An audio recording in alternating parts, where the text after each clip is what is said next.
నమస్తే సార్. నమస్తే. మీ పేరేంటండి? ఇష్టం.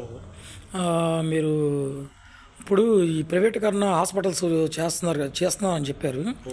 ప్రతిపక్షం ఏమంటున్నారంటే మన జగన్మోహన్ రెడ్డి గారు ఈ కూటమి గవర్నమెంట్ ఏమంటుందంటే ఆ హాస్పిటల్స్ అన్నీ ప్రైవేటీకరణ చేసి గవర్నమెంట్ జీతాలు ఇవ్వటం ఏంటండి, గవర్నమెంట్ జీతాలు ఇస్తుందనేసి అన్నారు. అది ఎంతవరకు కరెక్ట్? ఇది అసలు ప్రైవేటీకరణ చేయడానికి మీరు ఏం చెప్పాలనుకుంటున్నారు చెప్పండి ప్రజలకి. ప్రైవేటీకరణ చేస్తారని చెప్పి గవర్నమెంట్ జీతాలు ఇవ్వటం అనేది అది చాలా తప్పు. ఇది మాత్రం మేము ఖండిస్తున్నాము. అది కరెక్ట్ కాదు. అయినా సరే ప్రైవేటీకరణ చేసి గవర్నమెంట్ జీతాలు ఇవ్వటం ఏంటండి? అసలు నాకు అర్థం కావట్లేదు. మనం ఏమనుకుంటున్నాము, అసలు ప్రైవేటీకరణ చేయకూడదు అని చెప్పి మేము పోరాడుతున్నారంటే ప్రైవేటీకరణ చేసి గవర్నమెంట్ జీతాలు ఇస్తారంటే మన ఖజానా ఎక్కువ ఉందా ఏంటి? ఏమి లేదు కదా. ఏమి లేనప్పుడు ప్రైవేట్ జీతాలు ఇవ్వాలి కానీ గవర్నమెంట్ జీతాలు ఇవ్వటం ఏంటండి? అసలు ఏం జరుగుతుందండి? అసలు ఏం అర్థం కాదు. కాసేపు ఇది అంటారు, కాసేపు చేయట్లేదు అంటారు, కాసేపు ప్రభుత్వం అంటారు, ఎన్ని జరుగుతాయి. అసలు జనాభాని తిక్కమక్క పెడుతున్నారే కానీ ఏమీ జరగట్లేదు. అక్కడ ఏంటో కూడా అర్థం కావట్లేదు. కృష్ణారావు గారు, ఇప్పుడు సూపర్ 6 అన్నారు, ఎంతవరకు మీకు నిధులు చేరుతున్నాయండి? మీకు ఇప్పుడు గ్యాస్ అన్నారు, తర్వాత తల్లికి వందనం అన్నారు. ఒక విషయం చెప్తామేనండి. ప్రభుత్వం ఇల్లు కట్టుకుంటామని చెప్పేసి సెలవిస్తారని చెప్పి సచివాలయానికి వెళ్ళమంటున్నారు. వెళ్తే అక్కడ ఏమి జియో రాలేదండి, ఏమి అవ్వలేదు అండి, వాళ్ళు ఎవరు ఉంటే అనుకోవచ్చు అని చెప్పి చెప్తారు. ప్రధానమంత్రి జీవన పథకం ఉపాధి హామీ అంటున్నారు, అది కూడా రావట్లేదు. ఇక సచివాలయం దగ్గరికి వెళ్తాను, ఏమంటే మీరు ఇక్కడ ఏం లేదండి, అసలు ఏం జియో కూడా రిలీజ్ చేయలేదు, టైం లేదు, టైం అయిపోయింది అంటున్నారు. ఎవరికి ఇచ్చారు, ఏం చేశారు? మేము వెళ్తే లేవంటున్నారు ఏంటి? ప్రభుత్వం పబ్లిసిటీ బాగా చేస్తుంది. అసలు ఏంటంటే ఇప్పుడు మన వైసీపీ గవర్నమెంట్ జగన్మోహన్ రెడ్డి గారు 35 లక్షలు 31 లక్ష ఇల్లులు ఇచ్చా అన్నారు.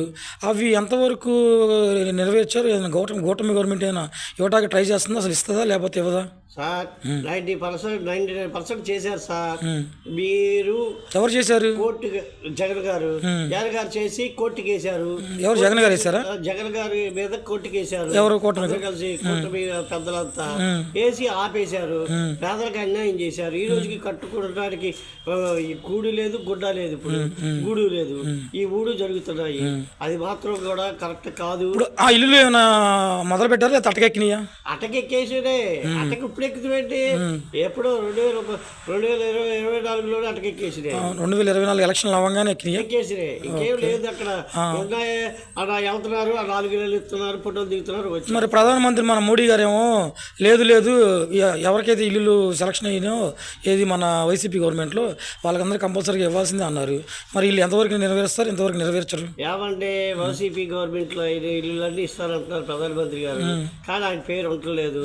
వెళ్ళినా కూడా లేవండి, అయిపోయింది, టైం అయిపోయింది అని చెప్పారు. కూటమి గవర్నమెంట్ ఎక్కడ కూడా ప్రధానమంత్రి నిధులు ఇవ్వట్లేదు అంటున్నారు. ఎంతవరకు ఇస్తున్నారు, ఎంతవరకు ఇవ్వట్లేదు? అసలు ప్రధానమంత్రి గారి పేరే రావట్లేదు. కాబట్టి ఒక విషయం చెప్తున్నా వినండి. కూటమి గవర్నమెంట్ ప్రధానమంత్రి దగ్గర నిధులు తీసుకున్నా కూడా తీసుకోలేదని చెప్తున్నారు. ఓకే, రావట్లేదని చెప్తున్నారు. అంతవరకు కాకపోతే జనాభాకి మంచి జరగాలి, జనాభాకి బాగుండాలి, జనాభాకి ఉండాలి, ప్రజలు బాగుండాలి, కుటుంబాలు బాగుండాలి, ప్రభుత్వాలు కూడా బాగుండాలి, మనకి ఆదాయం రావాలి. కానీ మాటలు చెప్పి చేయకపోవడం అనేది చాలా తప్పు. ఇంతవరకు ఏ సచివాలయానికి వెళ్ళి ఏ పని అవ్వట్లేదు. మరి మీరు దీనికి ఎవరైనా పైన అధికారులకు ఏమైనా చెప్పగలుగుతున్నారా? పైన అధికారులు చెప్పినా కూడా మమ్మల్ని నుంచి ఏమంటారు, పైనుంచి రిలీజ్ అవ్వట్లా, ఆల్రెడీ అయిపోయినాయి అని చెప్తున్నారు. నలుగురికి ఇస్తున్నారు, వెళ్ళిపోతున్నారు. అవ్వకుండా అయిపోయినాయి అంటారా? అయిపోయినాయి. ఓకే, ఇంకేం చెప్పాలనుకుంటున్నారు? నేను ఒకటే మాట చెప్తున్నాను, ప్రజలకు ఇస్తే దానికి వాళ్ళు కూటమి గవర్నమెంట్ నుంచి చెప్పుకుంటారు.